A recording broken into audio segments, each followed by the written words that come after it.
ETV YouTube channels లో మీ వ్యాపార ప్రకటనల కోసం ఈ నంబర్కి కాల్ చేయండి.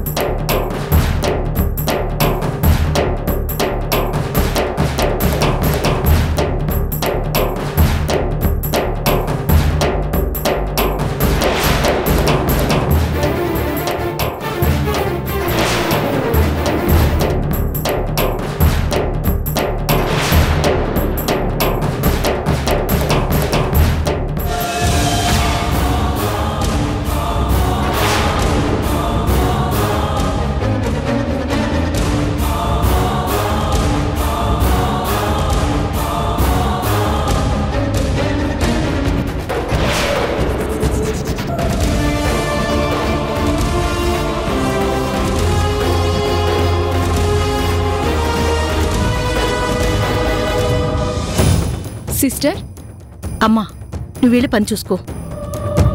వంశీ అనే పేషెంట్ ఎక్కడున్నారు? సీత,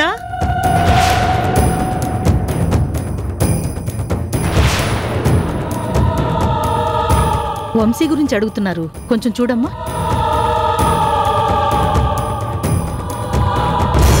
నేను వంశీ భార్యని. తను ఎక్కడున్నాడు? నేను వెంటనే మాట్లాడాలి. ప్లీజ్ చెప్పండి, ఎక్కడున్నాడో చెప్పండి.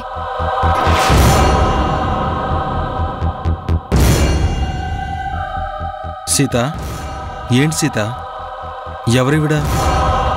నా పేరు సమంత. నేను వంశీ భార్యని సార్. తనని చూడాలంటే మీ సిస్టర్ మాట్లాడట్లేదు. మీరు వంశీని చూడ్డానికి వీల్లేదు.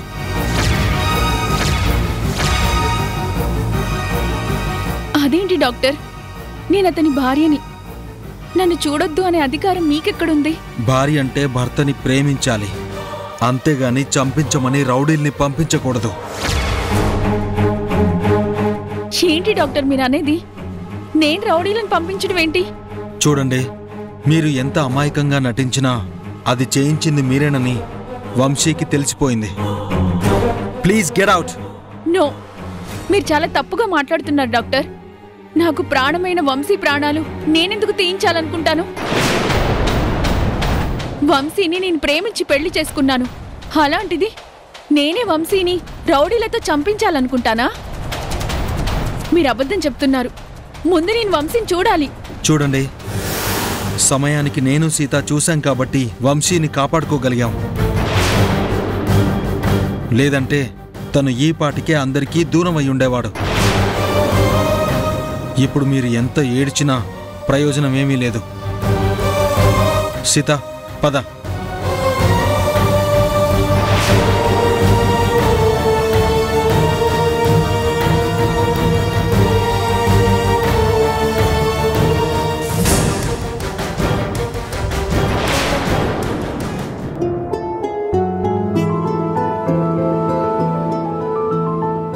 డాక్టర్, మీరు ఆపరేషన్ చేయాల్సిన పేషెంట్ ఫైల్ ఇది. మీరు ఓకే అంటే అతన్ని థియేటర్కి తీసుకొస్తాం.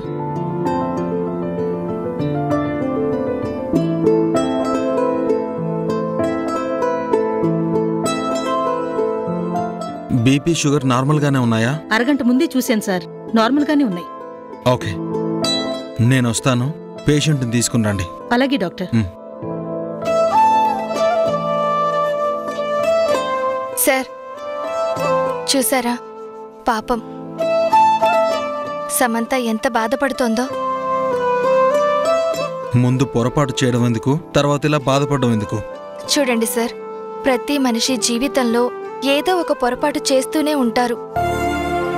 అంత మాత్రాన జీవితాన్ని పంచుకోవాల్సిన వాళ్ళని విడదీస్తామా? అది కాదు సీత, మరి వంశీ? చూడండి సార్, తను అంతగా బాధపడుతుంది అంటే వంశీ మీద తనకి ఎంత ప్రేముందో అర్థమవుతోంది కదా. అది సరే సీత, ఇప్పుడు ఏం చేయమంటావో అది చెప్పు. అదే సార్, వాళ్ళిద్దరినీ మనమే కలపాలి. ఆ బంధాన్ని మనమే నిలపాలి. కానీ వంశీ ఒప్పుకోడు కదా. తనంటే వంశీకి ఇష్టం లేదు కదా. వాళ్ళు అలా దూరంగా ఉన్నంత వరకు వాళ్ళ మధ్య అలా దూరం పెరుగుతూనే ఉంటుంది సార్. అందుకే వాళ్ళు కలిస్తే అపార్థాలు తొలగిపోయి ఒకరినొకరు అర్థం చేసుకుంటారు, మళ్ళీ ఒకటవుతారు. ఆలోచించండి సార్.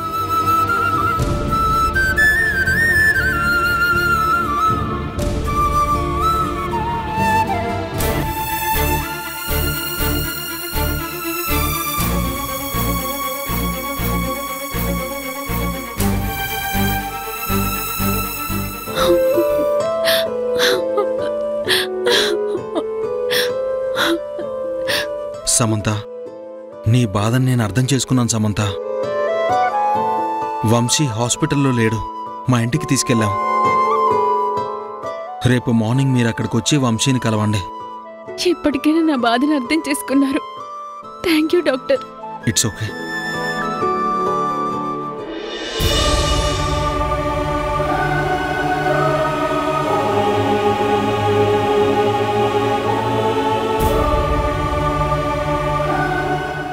అమ్మా వర్ష, ఎక్కడున్నావమ్మా? ఆ రోజు కీర్తికి నిన్ను అప్పగించి జాగ్రత్తగా చూసుకోమన్నాను. ఆ క్షణం నాకు తెలీదమ్మా, మరుక్షణం మీరు దూరం అవుతారని, ఇన్నేళ్లైనా మిమ్మల్ని కనిపెట్టలేనని.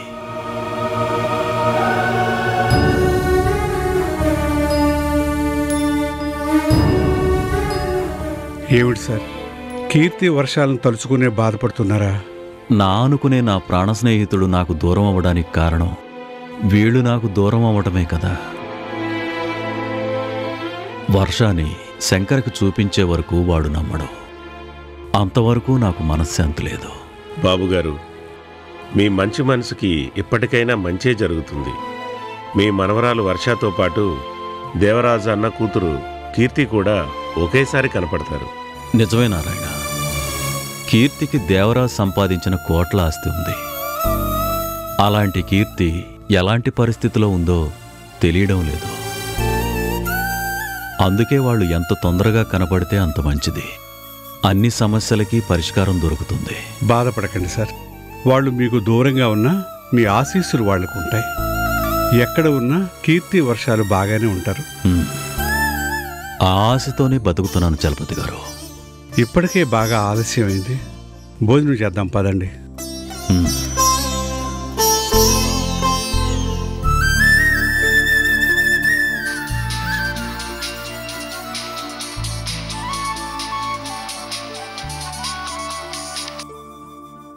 హలో, ఎవరండి?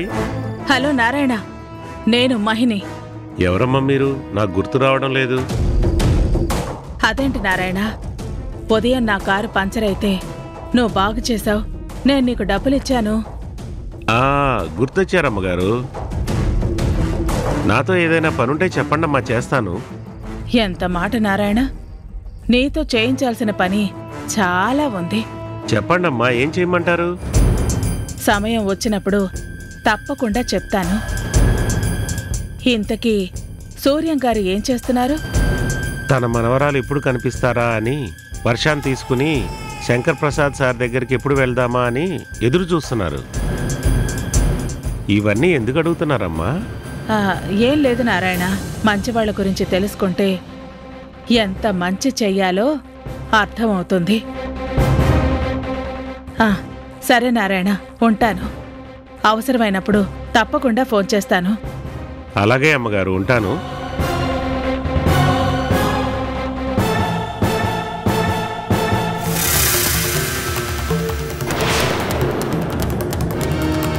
సూర్యం, శంకర్ని కలవాలని పాపం చాలా ప్రయత్నాలు చేస్తున్నావు. మీరిద్దరూ ఒక్కటైతే నేను ఒంటరినవుతాను. నా కల కలగానే మిగిలిపోతుంది. అలా జరగకూడదు అంటే శంకర్ దృష్టిలో నువ్వు మరింత చెడ్డవాడివి కావాలి.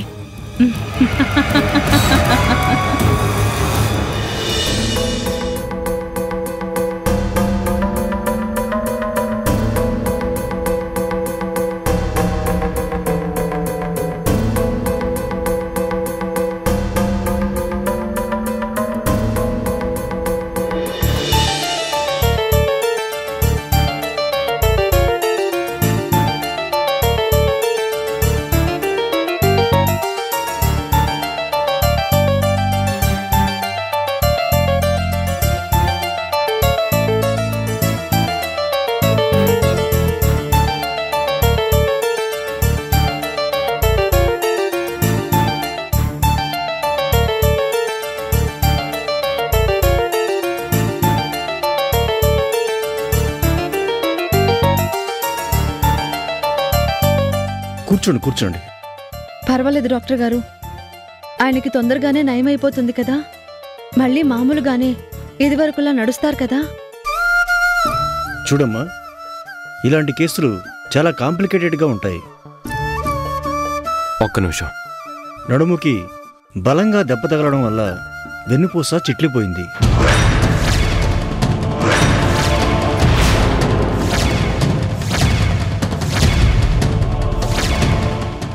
మనిషి నిలబడాలన్నా నడవాలన్నా వెన్నుపూస ఆధారంగానే జరుగుతుంది.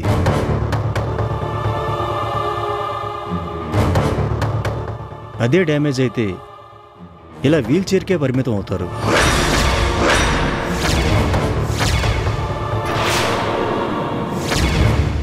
ఇప్పుడు ఆపరేషన్ చేస్తే పెద్ద పెద్ద సమస్యలే తీరిపోతున్నాయి కదా డాక్టర్. అలాంటిది రాధా నడవలేడా? 100% జరగదు అని చెప్పను, అలాగే జరుగుతుంది అని కూడా చెప్పలేను. రిపోర్ట్స్ అన్ని చెక్ చేస్తే కేసు చాలా కాంప్లికేటెడ్గా ఉంది. ట్రీట్మెంట్కి కూడా చాలా నెలలు పడుతుంది. బహుశా ఇంకా శాశ్వతంగా నడవలేకపోవచ్చు. డాక్టర్ గారు, అయ్యో ఏంటమ్మా ఇది? అయ్యో లేగమ్మా, పైకి లేగమ్మా, ముందు పైకి లేమ్మా. ఏంటమ్మా ఇది? ప్రాణాలు పోసే దేవుళ్ళు మీరు. ఎలాంటి పరిస్థితుల్లోనైనా మీరు మనుషుల్ని కాపాడగలరు. ఆయన జీవితం అంతా ముందే ఉంది. ఇలాంటి పరిస్థితుల్లో ఆయన ఎప్పటికీ నడవలేరు, మంచానికే పరిమితం అంటే ఎంత కష్టమో ఆలోచించండి డాక్టర్. మీరు తలుచుకుంటే మళ్ళీ ఆయన్ని నడిపించగలరనే నమ్మకం నాకుంది. దయచేసి ఒక్కసారి ఆలోచించండి డాక్టర్. చూడమ్మా, ఏ డాక్టర్ అయినా తన పేషెంట్ 100% క్యూర్ అవ్వాలనే కోరుకుంటాడు. అందులో ఇలాంటి కేసులు డీల్ చేసేటప్పుడు సక్సెస్ కోసమే ప్రయత్నిస్తారు. అది మా వృత్తి ధర్మం. కానీ నిజాన్ని మీ దగ్గర దాచి ఆయన నడవగలరు అనే భ్రమని మీకు కల్పించకూడదు కదా. అందుకే చెప్తున్నాను, అర్థం చేసుకోమ్మా. మందులు టైం ప్రకారం వాడండి. ఫర్దర్ డెవలప్మెంట్ ఏమైనా ఉంటే చూద్దాం.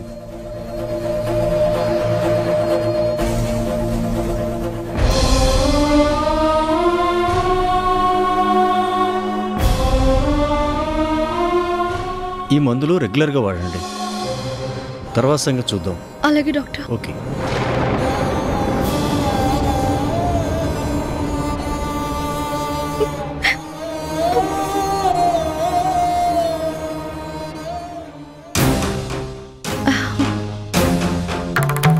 రాణి, డాక్టర్ గారు ఏమన్నారు? ఏమంటారండి, తొందరలోనే తగ్గిపోతుంది, మళ్ళీ మీరు ఎప్పట్లాగే నడుస్తారు అన్నారు. అదే చెప్పారా? మీ దగ్గర ఇంకొకటి ఎందుకు చెప్తానండి, డాక్టర్ గారు చాలా నమ్మకంతో చెప్పారు మీరు తప్పకుండా నడుస్తారని, మళ్ళీ మామూలు మనిషి అయిపోతారు అని. అంజీ అదే కదా చెప్పారు? నువ్వు చెప్తున్నావు కదక్క, అదే. మనం వెళ్ళాలి కదా, అంబులెన్స్ కానీ వెహికల్ కానీ దొరుకుతుందేమో చూసొస్తాను.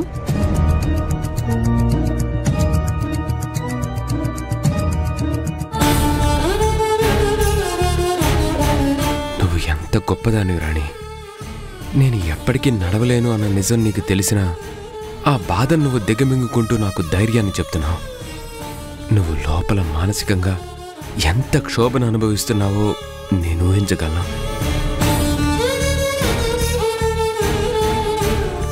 అంజీ, అంబులెన్స్ కానీ క్యాబ్లు కానీ ఏవీ లేవంటారా? ఇప్పుడెలా?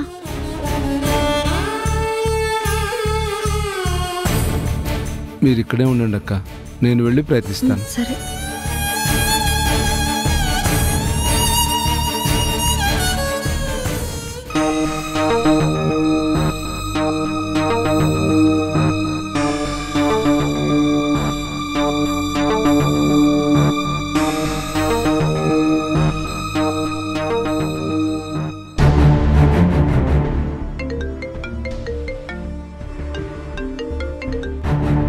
అంజీ, గోపి నువ్వు ఒక సహాయం చేయాలి.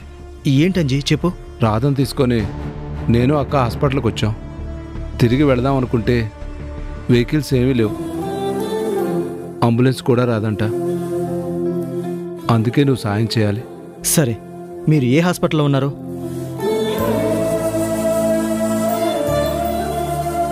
సరే, 10 నిమిషాల్లో కారు అక్కడికి వస్తుంది, టెన్షన్ పడకు.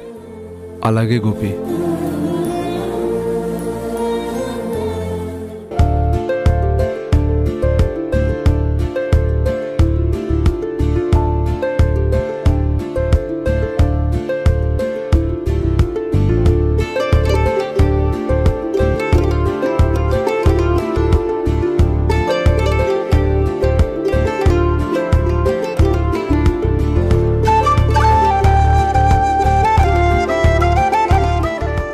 అందరికీ నమస్కారం. కృషి ఉంటే మనుషులు ఋషులవుతారు అనే కార్యక్రమంలో ఎంతో మంది గొప్ప గొప్ప వాళ్ళ ఇంటర్వ్యూలు తీసుకున్నాం. అలాగే ఈరోజు ఒక ప్రముఖ వ్యక్తితో మన ఇంటర్వ్యూ జరగబోతుంది. ఆయన ఎవరో కాదు, ప్రముఖ పారిశ్రామికవేత్త, బిల్డర్ అయిన శ్రీ సూర్యనారాయణ గారు.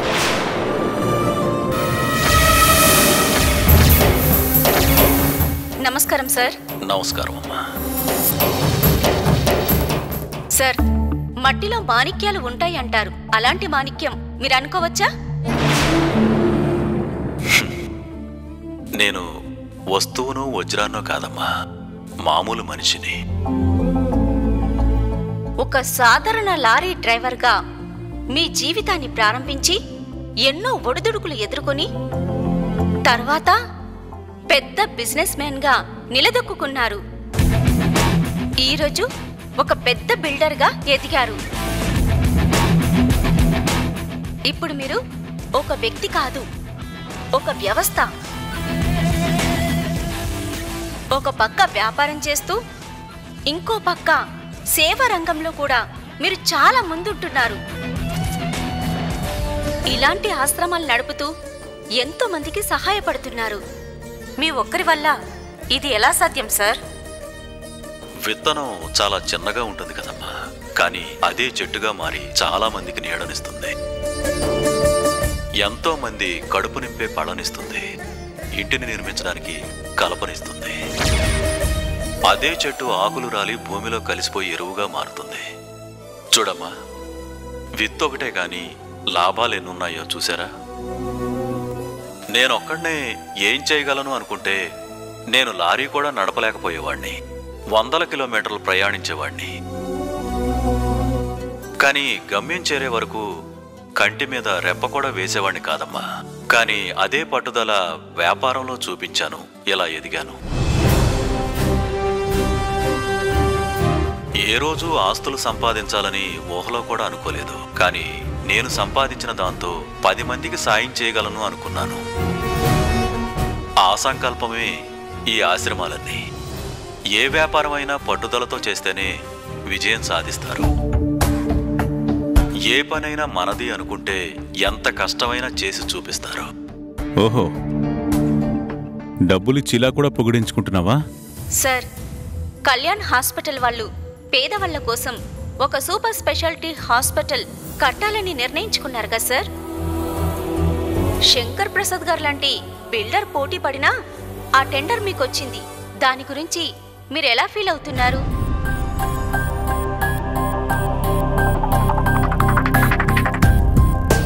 శంకరైనా నేనైనా ఆ హాస్పిటల్ని లాభాపేక్ష లేకుండానే కట్టాలనుకున్నాం. పేదవాళ్ళకు ఉపయోగపడాలనుకున్నాం. అలా ఉపయోగపడే అవకాశం ఆ భగవంతుడు నాకిచ్చాడు, అంతేనమ్మా. అంత మాత్రాన శంకర్ ఓడిపోయాడని కాదు, నేను గెలిచానని కాదమ్మా. ఏదెప్పుడు ఎవరికివ్వాలో ఆ భగవంతుడికి అన్నీ తెలుసు. ఆయన నిర్ణయం ప్రకారమే ఇలా జరుగుతుంది. Super, thanks, nice sir.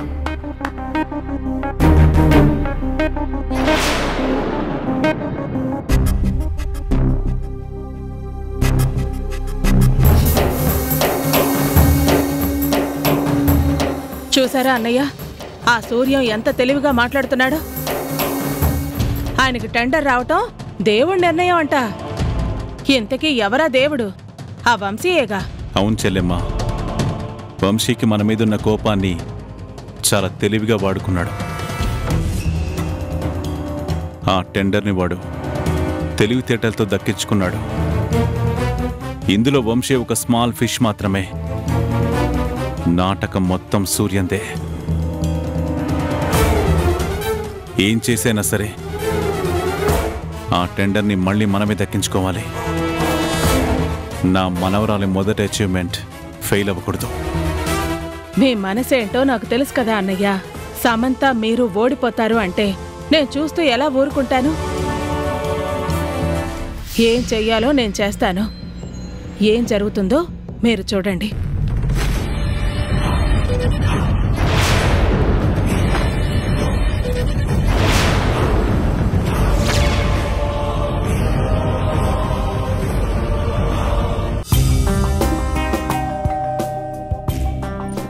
Nani, నువ్వు కూర్చో, నేను చూస్తాను.